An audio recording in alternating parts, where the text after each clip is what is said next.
Trent Baalke speaks, and I'm more surprised at the responses from people who actually thought he was going to sit up there and tell on himself. I'll tell you exactly what I mean by all that in this edition of Locked On Jaguars. You are Locked On Jaguars, your daily Jacksonville Jaguars podcast, part of the Locked On Podcast Network, your team every day.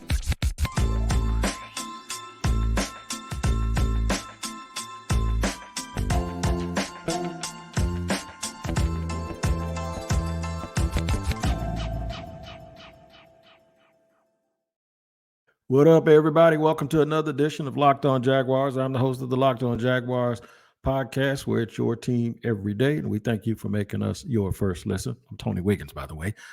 Also, we are free to subscribe to on our YouTube page. Make sure you tap into the YouTube page that is Locked On Jaguars.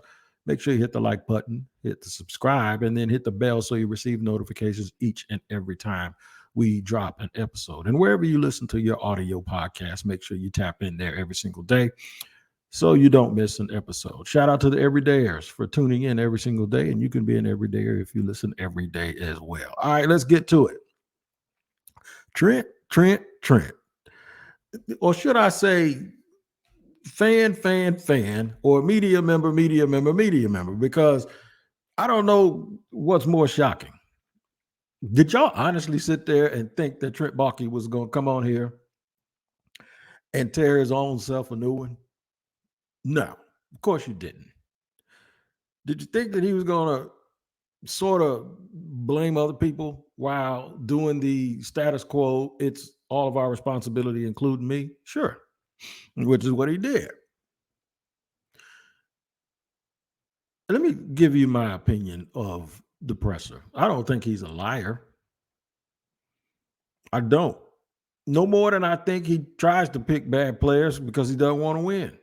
I don't think that either. I don't think he tries to not be very good as a GM. I think he tries. But just like a lot of people that try a lot of things, they get into denial. And the denial here is that I'm going to just let you know. I'm going to just tell you right now. This is the thing. See, you can be honest, but still be playing in people's face at the same time. So I'll tell you what I mean by that. He's been here now for 3 years as a GM. 4, if you count him being an assistant GM under Dave Caldwell. When he looks you in your face and he tells you the obvious truth that we need to get bigger, stronger, and more physical, which we'll talk about in segment 2. And you already know that. He's hiding something. And let me tell you, I'm going to tell you exactly what it is, because sometimes people, what they'll do is they'll be real honest because they don't want you to ask a follow-up question. And I wasn't there today. I had a client. I couldn't be in 2 places at one time. In segment 3, we're going to talk about what does Josh Allen have to do to get money. I guess he has to get 27 sacks before a team. The dude said they literally have not even sat and started worrying about that yet, or negotiating that yet, which is another dumb thing to admit, right? But let me get to Trent. He's not retiring. He's not walking away. He's not taking another job. He also said that Doug Peterson owns the coaching staff, which basically means that's his responsibility, and that he sits in and listens to it, listens to input and this, that, and the third. Said he didn't have any input on hiring a coach other than giving the input, basically, that, of what he thought about the process or whatever, something like that. Okay. If Ryan Nielsen was all Doug Peterson, then cool. No problem. And I got a family friend that lost his job when they fired the coaching staff. But I think Ryan Nielsen was a good hire, and I told my buddy that. The other thing is he keeps saying that he doesn't live with regret, which he shouldn't, and he doesn't live in the past. When he was asked about standing pat last season during the offseason. Trent, when Rick Ballou, a former colleague of mine, he's still a colleague and a friend. He's a real Rick and I are very, very close. Rick asked him a question about the edge rush. Even in a moment where Trent could have done some figure skating a little bit, his awareness just wasn't very high. He was more defending himself, using the salary cap as a reason why they didn't do or did do certain things, which everyone knows. Whatever you want to do, you can figure it out. With the cap, all you got to do is just move some money around. Everybody knows that. He answered the question about not getting more edge rush with the fact that they had DeJuan Smoot coming back and they had guys in the building. So this is the one thing that I agree with him about. And it shows, in my opinion, that's a question that people have been wanting to ask for a year, and Rick did a real good job of asking it. Like, why didn't you get more edge rush, particularly edge rush in the offseason last year? And this could have been, he's so caught up in playing defense that and you can tell he listens to a lot of stuff. He might listen to this, and it's good. I hope he does. I hope he learns something, because I know I ain't gonna give one damn if he gets upset, but you can tell he hears the noise, because he was prepared to answer certain questions, even when he could have done a pirouette. If I was Trent Baalke and Rick Ballou or anybody else asked me about edge rushers, you know what I'd have said?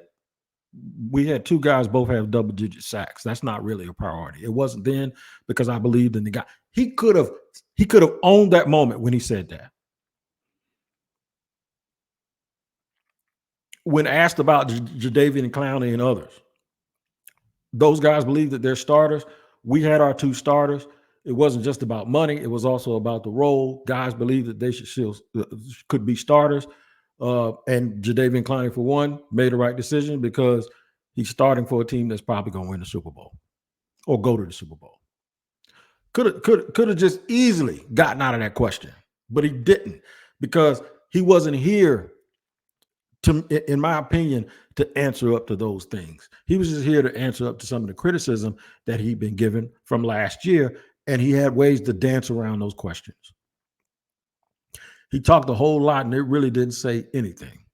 He didn't tell you anything that you did not already know. You know the middle of the offensive line is weak. The question I want to ask y'all is this. Sometimes you have to listen and hear things through what you're listening at and hearing. We need to get bigger, stronger, and more physical. That's what I'm going to get on in segment 2, because he's right. And if you listen to this podcast, you've seen my thumbnails where I keep talking about. In fact, if you listen to this podcast, I have been saying it for 3 freaking years that they needed to be bigger and more physical on the offensive line. And I had people arguing with me the whole time. When I said last year to fix the offensive line, and this is what fans do, fans went just the same thing when I said the other day about corners.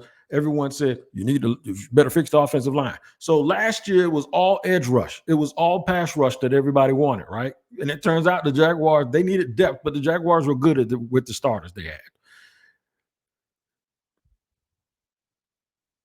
I have been saying offensive line forever, including last offseason when everybody else was talking about the edge rush, and I was saying offensive line. Now, everybody's telling me, don't look at anything else before you sign an offensive lineman. It's almost like, we heard you, but we're not going to give you no credit for it. So they still asked the edge rush question today, and he could have danced all over the question, but he didn't even do it. Like, no, I didn't want to go out and pay another guy to be a starter. We had one starter with 17 sacks and another with 10.5, or vice versa, or flip-flop, 17.5 and 10. We're good when it came to starters.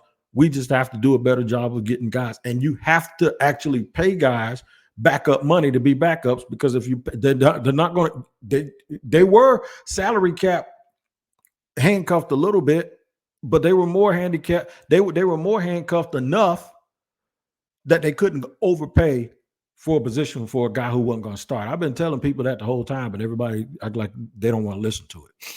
That's the part that's the team building part of it, allocating money and dollars. And then other guys have to take those offers. I can tell you right now, Calais Campbell was almost insulted with what they offered him last year, and he went and signed with Atlanta. So let me explain something to you. I'm going to tell you what you didn't hear. I'm going to tell you right now before we actually pause for the cause. We need to be bigger, stronger, and more physical. Like, duh, right? Here's my question. Why the hell you didn't know that before you actually had to see that foolishness this year when you know Trevor Lawrence is the most valuable player this franchise has had probably in forever? Why didn't you load it up? If you're the GM, you're supposed to know and you're supposed to see this in front of everybody else. If they're not big and physical and strong, especially to the traits GM, why the hell not? Since you're the one who's been making the draft choices. Don't worry, I'll wait. You don't have to wait much longer because I'm going to keep talking about this very thing, and I'm going to tell you why. Sometimes in the middle of being honest, you can actually say something that points the finger right back at you and think you're going to actually hide in plain sight behind the truth. I'll tell you more in just a second here on Locked On Jaguars. What up, y'all? Got to let you know about today's sponsor, and that is eBay Motors. Passion, drive, and patience. What brings home the winning trophy is also what keeps your ride or die alive. eBay Motors has everything you need to maintain your vehicle and level it up to peak performance. From superchargers, roof racks, exhaust kits, LED headlights, and more. Whether you're into speed, power, or style, eBay Motors has you covered. With over 122 million parts for your number one ride or die, you'll always find exactly what you're looking for. And with the eBay Guaranteed Fit, your part is guaranteed to fit your ride every time or your money back. Because with eBay Motors, you're burning rubber, not cash. With all the parts you need at the prices you want, it's easy to turn your car into the MVP and bring home that win. Keep your ride or die alive at ebaymotors.com. Eligible items only. Exclusions apply. eBay Guaranteed Fit only. Available to U.S. customers.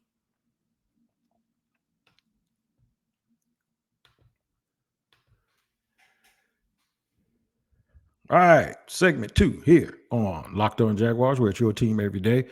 We thank you for making us your first listen. Got to get into it. I bet I hit y'all with something y'all ain't think of. While the man's standing there saying we need to get bigger and stronger, he's also saying we think Luke Fortner can be, still thinks Luke Fortner is a good player. Says it's more systematic than it was on him. Yeah, he needs to systematic his butt and eat some creatine or something and go in there and lift some weights, and hopefully that'll help him. He's weak. He's not strong. He's not good at the point of attack. He's going to get you a quarterback hurt, decapitated, or broken up if you keep on playing around and letting your ego get in the way. So if this team drafted Trevor Lawrence, he's been here 3 seasons now. For you as a GM, we thank you for being honest with us and telling us what we already knew, and that is the middle of the offensive line stinks, right? And I'm glad that he admitted that they need to get stronger, more physical, tougher. I'm glad that he also said that they believe Anton Harrison can play left tackle because that's where he's going to play next year, like I told you a couple of days ago on the podcast.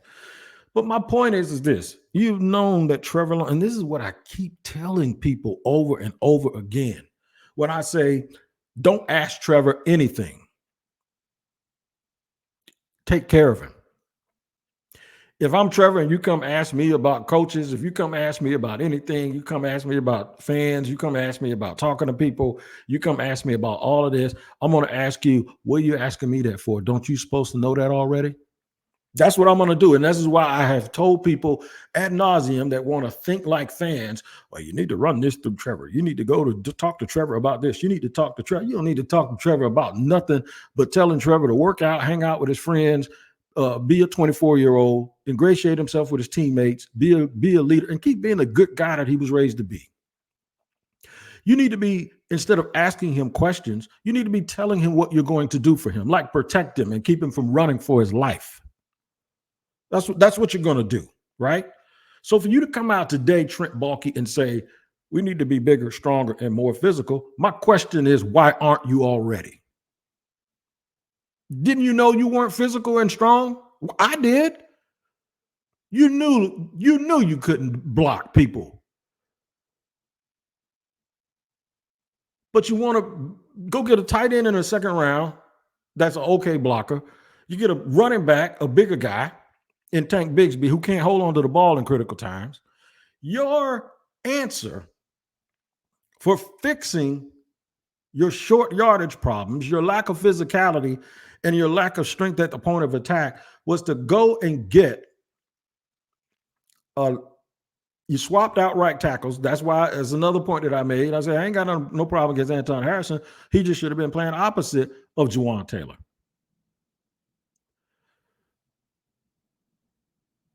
Your idea to get more big and more physical was to get a running back and a tight end, because you didn't want to admit that the offensive line that you built in the middle stinks. What do you mean you had to? Did you have to really wait like the rest of us did to see the offensive line getting pushed around before you knew that they were not physical and strong enough? This is what you're supposed to know. You're not supposed to find out when you think we all find out. You didn't find out what I found out, because I told you 2 years ago, I told anybody who would listen for the last 2.5, 3 years that the offensive line was stinky and was not, it was cringeworthy. It's not even championship. You can't even think about a championship. So imagine this. When you start trying to figure out what goes right and what goes wrong in an organization, if you listen to him and then listen to the fans and listen to the other members of the media about things that you know, okay, offensive line stinks. They couldn't stop the run. Y'all say they need edge depth. They don't have a real catch radius, attack the ball wide receiver. And then you fire the defensive coordinator. So tell me this. How the hell did they win 9 games? Somebody was doing some coaching somewhere, because the team that I just described, that's a 4-win team. So somebody was doing something. Somebody was working some kind of mojo for them to win 9 NFL games, considering they had all of that stuff messed up. But you fired the whole defensive staff. So you're telling me that Doug and Press did so good that they won 9 games, even with a bad offensive line. That basically is what you're saying, if you're Trent Baalke. This team is built to not get him fired. This team is built on the side of safety, as opposed to being built on the side where you throw caution out of the window, you trust yourself, and you go for it. That's why he kept referencing that they believe they have a good, solid roster. They have good pieces, a good core. You win 9 games 2 years in a row, you might not be telling a lie. Or you might just be getting every little ounce of everything out of the bottom of that pitcher, meaning there's like nothing left. And maybe that's why down the stretch this year, they fizzed out, because they squeezed that sponge so tight to every drop of everything that they had came out, and they couldn't do any better. You know why they can't do any better? Because they're not as good as you think they are. Those poor people got everything out of there. But Luke Fortner, bless his heart, he tries hard. He works his butt off. It ain't good enough, because he ain't good enough. And you picked him. That's what this really comes down to. The reason why they won 9 games this year is because they got the most out of what they have. And that's not a player issue. That's not a coaching issue. That's the guy that says he's a Jimmy's and Joe's guy. You got a 9-win team 2 years in a row. You know why? Because you're a 9-win GM and you can't do any better. Another thing. Off the field, Josh Allen is a gem. On the field, he was even more of a gem this year than he's ever been. Why on earth is that man looking at a franchise tag? He shouldn't be. Another reason why that GM shouldn't be the GM. I'll tell you more in just a second here on Locked On Jaguars.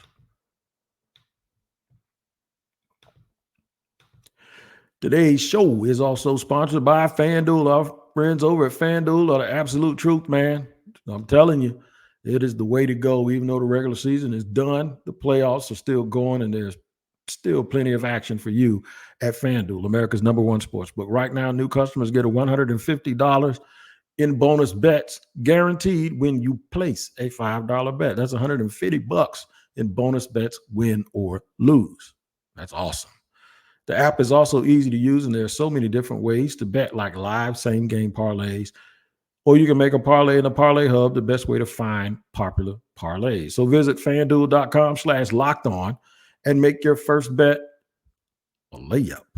FanDuel is an official partner of the NFL.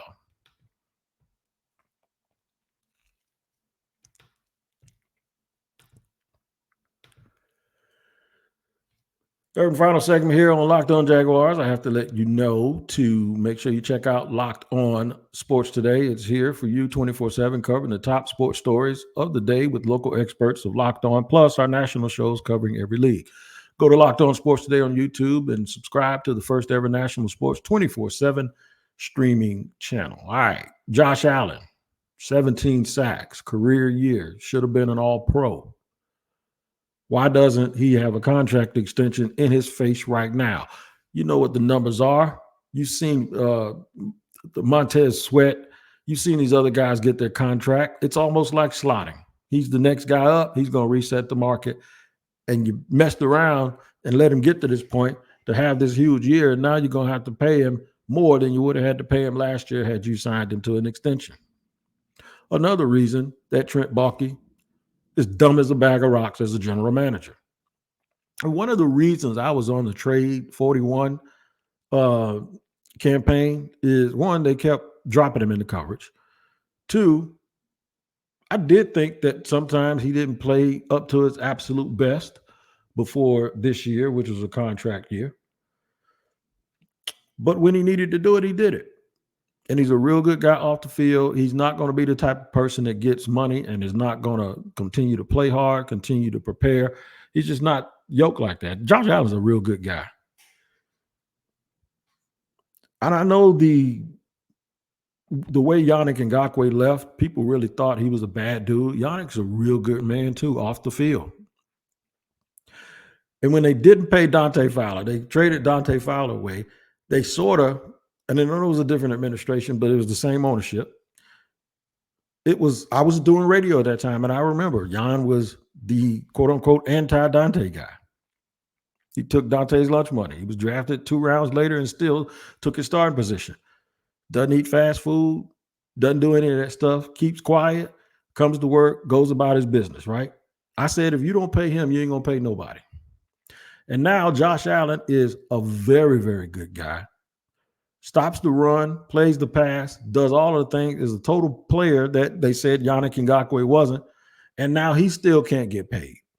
That's why you got to be careful when you say, yeah, we ain't going to pay him, but we're going to pay him, right? And yeah, we want him here forever, and that's our guy. And Josh is like, I want to be here forever. I'm Sometimes being too nice to people that you want money from doesn't work in your favor. And when you got a guy like Trent Baalke, it just doesn't work in his favor. They should have paid Josh last year. That's how you get ahead of it. Get it out of the way. What reason do you have to not pay him? And then now he says he's going to be here next year. So that almost says he's going to have that franchise tag on him. Good luck with that. You're going to pay him exactly what you're going to pay him, or you're going to carry that big number on that franchise tag all year long. But you're going to pay that man. That man ain't coming in here on the franchise tag, I'm telling you. So you can't get to that deadline thinking that you're going to get a deal done. The closer you get to that deadline, the closer you're going to have to get to a higher number. The price of the brick is going up, as they say. Today's price is not yesterday's price. I heard that one too. He is everything you want in a player on and off the field. What's the problem? It's a no-brainer. There are 31 other teams around this league that if Josh Allen was to become a free agent would offer him a contract on the first day. And y'all got him in house and y'all acting like y'all just this great drafting team that's all high and mighty, and you're going to sit here and play hardball with this cat. Are you serious? It's a joke. It's an absolute joke. To say all of that stuff and not really say anything. We knew a lot of that stuff already, bro. It is the hiding in plain sight. I'll tell you the truth. And because I'm telling you the truth, it's like, oh, he owned up to it. Yeah, he owned up to something that is his responsibility that shouldn't be there. And that's the part that people keep missing. We need to get bigger, stronger, and more physical. You didn't know that 3 years ago when you were drafting guys for traits? What are traits? Big, strong, and physical. Length, long, big. So it only applies at certain positions? I don't understand. He says we're the draft and develop team, but you better do it really quick. The one thing he did say that I did like, he said, I ain't gonna sit here. It don't do me no good to sit here and tell y'all what I think we need. True. They told you what they thought they needed last year. But to Doug Peterson's credit, he did not say we needed to draft or sign pass rush. You know what he said? What's the biggest need? We need to improve pass rush. He didn't say they were going to go out and get nobody. Josh had a better year and Trayvon had a better year. That's how they improved pass rush. They had the guys already on the team that did it. So I ain't going to call them liars. But the thing is even when he had a chance to peacock, he didn't. It's because he came in hell-bent on busting down narratives that he's heard on radio or maybe podcasts. And his goal was to do that and to say a lot of coach speak. And I can see why Shad Khan would fall for it, because Trent is very good with the raspy voice of sounding like that dude that draws up plays on a napkin and can talk ball with everybody. I call it NFL football speak, not just coach speak. I love the fact that he said he wasn't a coach, or this is a coaching issue. This is not. You have never heard him say that before. You know why he said it now? Before he was acting like a coach, before he was talking like a coach, and he would answer those questions. You know why he said it now? Is because there's a narrative that exists out there that is him versus Doug, and that he is somehow stabbing Doug in the back or doing what people perceive the same things he did to Jim Harbaugh. You got to pay attention. You know, those little preliminary investigative courses that we took when I was a military policeman have always really worked. But my grandmother always told me that I'm very, very inquisitive and that I am a marvelous, marvelous listener. And you can't tongue tie me and you can't tell me I said something and I didn't, because I had those skills as a child. You in my house, if you didn't listen, you got smacked upside the head. My grandma said, I'm gonna tell you one time. So I have to learn how to listen. And the way you learn how to listen is with your mouth shut and your ears wide open. And when you speak to me, I'm going to hear what you're saying, and I'm also hear what you're not saying. We think we have a good football team. He also said something that I have told people here before. He said it a little differently. He says, and I've always said, when people take over teams, they want them in the bottom of the barrel. They don't want to be married to bad contracts. They want them to be the lowest of the lowest so they can build it up, instead of trying to build it up while they're still dancing around the people that are already there. They'd rather start over from scratch. So he says it's much easier to take a very bad team with a bad, with a bad, a bad team and make it competitive. That's easier to do than to take a competitive team and make them a champion. I totally agree with that. Going from a 1-win team or a 2-win team, it's easier to go from 1 to 10 than it is from 10 to 14 and be a champion. I've always said that these last steps are hard. These last steps are very, very, very hard. And you just can't miss. And if you do miss, you better make up for it in some other way. He doesn't answer questions from the past because he says, I don't look backwards. you should look backwards when you didn't move and do anything, but you wanted to a little bit blame it on the salary cap. Just a little bit. And he was also asked something else. He was asked about Josh Allen, and he said, Josh will be on the team next year. Then he was asked about Cam. Look, I'm not getting into who's going to be here and who's not. You already got into it when you answered the question about Josh. I'm telling you, man, it was 101 on self-preservation and how to protect yourself and how to say a whole bunch of stuff without saying nothing. And that's exactly what Trent Baalke did today. I thank y'all for listening to the podcast, man. I really do this just to prepare y'all for what you're going to see and what you and to really try to. I try to make folks a little bit more. I wouldn't say like I'm a teacher, but make them smarter. I try to make fans smarter to what they're really, really looking at and take the emotion out of it. And today, all I got to say is Trent. I hope you got the answers you were looking for. You'll get them more here at Locked On Jaguars. If I find something else to dissect, I'll come back on here tomorrow and I'm going to go Trent again once I think about exactly what it is that I want to say. Until then, you guys make sure you take care of yourself and take care of each other. We'll see you next time here on Locked On Jaguars.